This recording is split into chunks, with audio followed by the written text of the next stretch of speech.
Hello, my name is Vincenzo Rutigliano. I'm a librarian here in the Art and Architecture Department of the New York Public Library.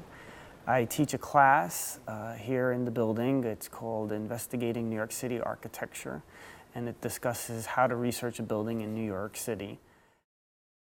I usually like to start the class with a little pop quiz. If anyone can tell me what building is that? It is a Flatiron structure, yes, but it's not the Flatiron, which is actually the Fuller building. It's not the Fuller building. This is actually, got it. You're the first person who got it. It's the Beaver building. This is the Beaver building. It's a Flatiron structure, but it's on Beaver Street.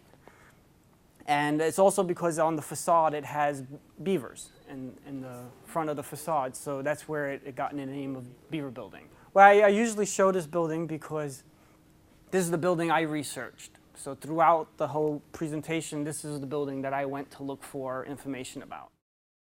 Now these are kind of like basic questions, kind of questions that someone comes up to the reference desk, I'll tend to ask them to kind of figure out what exactly they're looking for.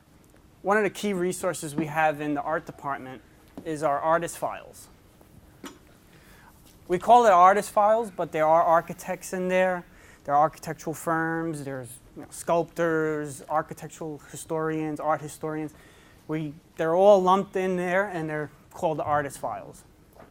And it's 5 standard index books that we have at the desk. And you would just look, there's over 90,000 names in there. And it's just a clippings file. So you just never know what you're going to find in there. And it's all on microfilm. So you would just request it. You'd fill out one of the call slips at the desk. It takes 2 seconds. They're all in the room. And they're just little microfiches. And you would just go through it. I ended up going to it. And I actually ended up finding pictures of the construction of the building. I've never found these anywhere else. Nowhere else did I find these. And I've searched all the indexes, all the online indexes. Nobody cites this thing. But once I started to follow the trail of where they got this, I found a floor plan. I didn't even find this at the Department of Buildings, but I found it here in our clippings file. I found a floor plan. I found the first floor plan, and I found a typical floor plan for the rest of the building. The Robert A.M. Stern books are totally amazing for New York City architecture. If anyone's interested in learning about the architecture of New York and what actually shaped the buildings of New York and made this a great city, those are the books you kind of want to look at. Yeah, it's amazing, the photographs that he has in them and the information, the architects. I mean, they've done their research. It's a great 5-volume set.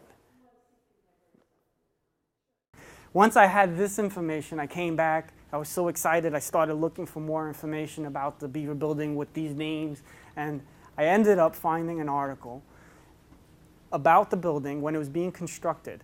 And what I found out was that the land before Beaver Building, before Elmira and Arthur here and the Bogarts and Saunders had the land actually was owned by Captain Kidd.